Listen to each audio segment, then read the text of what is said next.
How we feel about that Diddy scandal. Can't take rappers seriously now, but I know they all think by Diddy. Like in the rap world, like all of the rappers that you know that never been to jail and never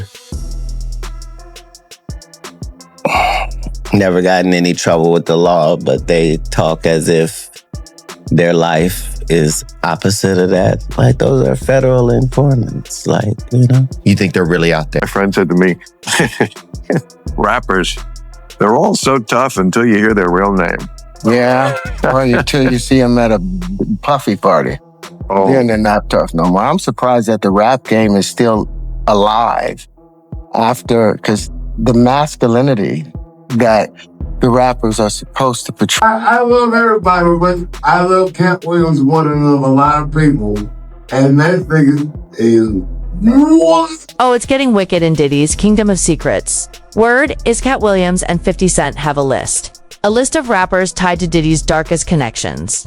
Since Club Shay Shay, Katt's metaphors turned into war cries, and now 50's doubling down on it is what it is. If they're risking it, out careers, lawsuits, threats, how deep does this rabbit hole really go? It's just TV. What's a business venture that you may have missed out on that people don't know that you'd be like, damn, I could have got that? Oh, I could have did it a cannabis company out here in Vegas. It was big. It's a big company. And then I passed on the can because I was investing in spirits. Right. You can't do both at the same time. Like, so I was like, nah. I just chose to do that. Oh, because I had so much success with the spirits. Right. Like I was in F and Vodka was at like 43,000 cases. I took it to 216,000 cases in 16 months. And to the audience that doesn't know, what's that equivalent to in money wise? Oh, shit. 43,000 cases, 216,000 cases. What's that?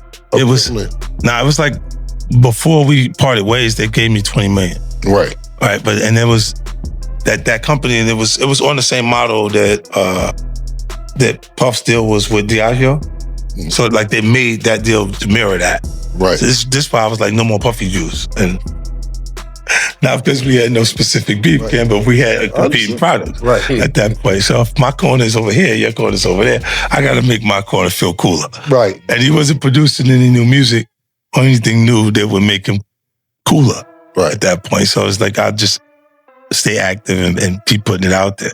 You know what I mean? And they but look, those things, it worked. You know, it worked during the period that it's there, but they did get funny after I owned the companies. Right. So it's cool to work for them. When you work for them. But as soon as you start not working for them, it's a little different. And that's just when, you know, like, don't think that the stuff that you see from Puffy is not, let's say this, these companies are like $3 billion a year. Right? So they got lobbyists. Mm-hmm. The government they don't police the spirits business.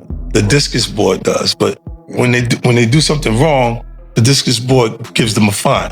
What does the fine mean to us if we're getting $3 billion a year, Cap? Right. Just pay the fine, get them up out of here, and let's do it again if we have to. Mm-hmm. Right? If it's breaking the business go the right way, that's the way it works. So it's kind of interesting. I think that civil suit turned into a look.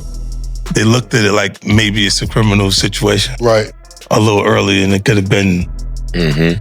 the same lobbyists and the same people that use their connections to make that happen for Puff.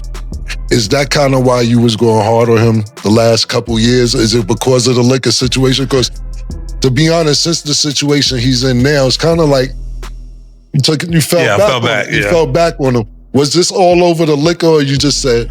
Well, most of that was motivation. That was competing, right? For with brands, and they was ahead of me. Right. Because he had been working on Ciroc and stuff like that. And then integrating it into our culture with Coco Loso and different things with different people connected to it. So, yeah, that's what that was. But when you look at, he would do a lot of foul shit. Behind the scenes, he would do some foul shit, like hating on, like doing things with people I'd done business with, that he done business with. He would say, I was like, he said that to you? Right. I was like, yeah, it's all right. You know what I'm saying? Like, don't know what they like till they see somebody with it. So they want the girls after you're done with it. Yeah, leftovers. Yeah. You take your leftovers. A lot of niggas You got a famous mugshot. Katt Williams has been dropping breadcrumbs exposing a world where access came with a price. Though he avoided names, fans quickly linked Meek Mill. 50 Cent's years of trolling Meek now feel less like jokes and more like warnings, especially after sealed lawsuits and shady party whispers started resurfacing. It did not say Meek Mill name. Wait. Oh, hold up. Never mind. Wait, what the? I forgot. Look, Mr. Combs informed Mr. Jones that he had engaged in intercourse with rapper 5. That's redacted. Look, 5. He's a Philadelphia rapper who dated Nicki Minaj.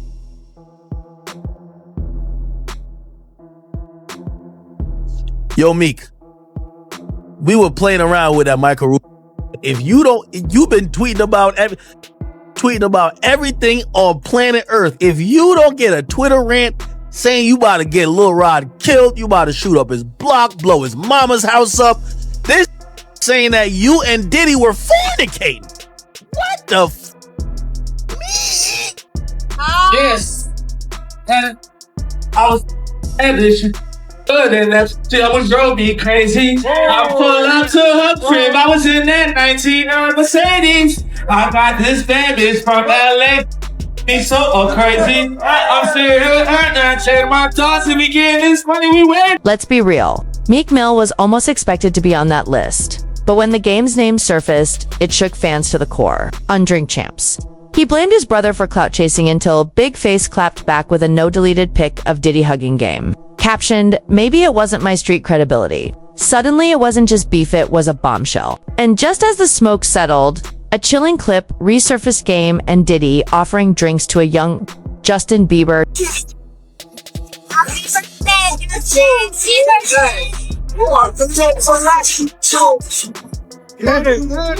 Welcome to the family, John.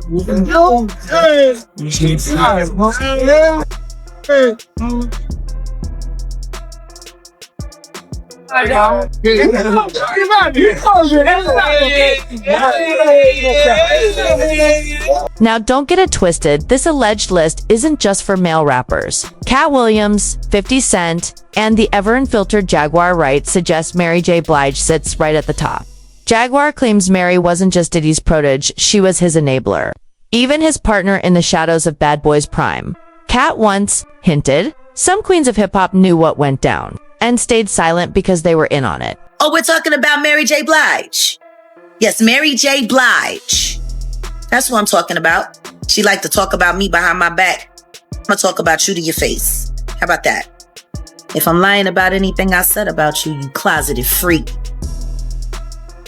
Sue you. Isn't that your girlfriend that can do it? And they living off of your money? How don't that piss you off?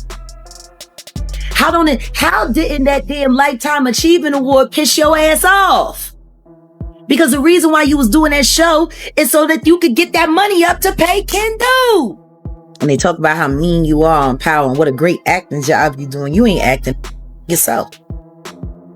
Jill was acting. You just being yourself. You are ignorant, disloyal, ungrateful. And I'm going to call you until you start acting like a woman, because that fancy dog collar that Puff got around your neck and has had around your neck for the past 30 years, it should have been done got tight. It don't feel like a noose, Mary. It don't feel like a noose. Being yanked around by a bunch of time, but you want to pop fly with. See, that's the other issue that I got in the industry. It's not just the dudes, it's the women, yo. You let the ass you up into talking each other and hating each other and going against each other because you're looking for favor in a man rather than looking to God. Puff Daddy ain't God, yo. Or people want to know, oh, Mary, why are you going after Mary? Why ain't nobody asking Mary why she went after me? I was a Mary J. Blige fan, just like all of you. I was in a lot of the studios where a lot of her records were written and recorded. Shoot, some of Mary's stuff I heard before she did. Me and Mary J. Blige have the same producer that we work with, Chucky Thompson. Well, she don't work with Chucky no more because I guess Puff told her that she couldn't. Chucky Thompson gave her the best music she ever had and she stopped using him. even though it's his work that made her famous. See, don't nobody ask those questions. Don't nobody ask why Easy Mo B didn't do more tracks for Mary, because Puff was in control. P. Diddy, Honeycomb, was in control. Mary J. Blige has turned her back on almost everybody that's ever cared about her, ever loved her. Her and her sister, LaTanya, LaToya, whatever name. They're awful people.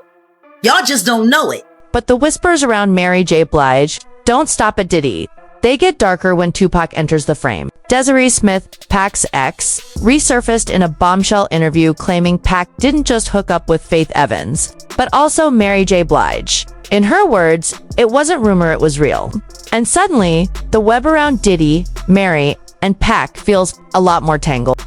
And Suge was f***ing Puff's baby mama, and Pac was f***ing her best friend. Who her best friend? Who was the best friend? Who still is her best friend? Oh, I don't know, Miss Desiree. I'm trying to get you to say it. I know.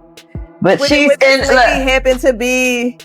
she happen to be a singer who absolutely for the last 4 decades? Absolutely.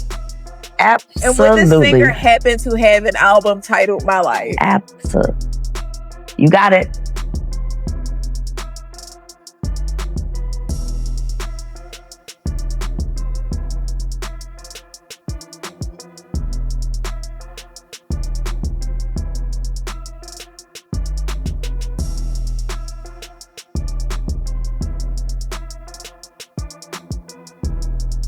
Damn, Mary J. Blige is definitely on that list, no doubt. But if there's one name Katt Williams and 50 Cent stand behind without hesitation, it's Rick Ross.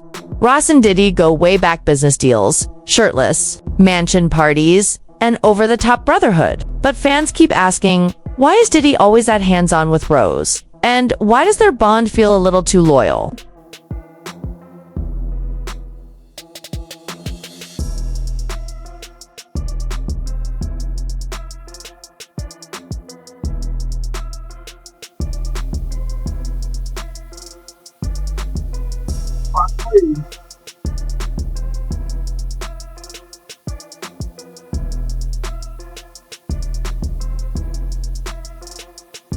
Mary J. Blige, she's been there since the very beginning. She was pushing, 26 when she was having intimate physical engagement with Danny Boy, who was 15, 16 years old. This Mary J. Blige, I'm 15, 16 years old, and she flying me in.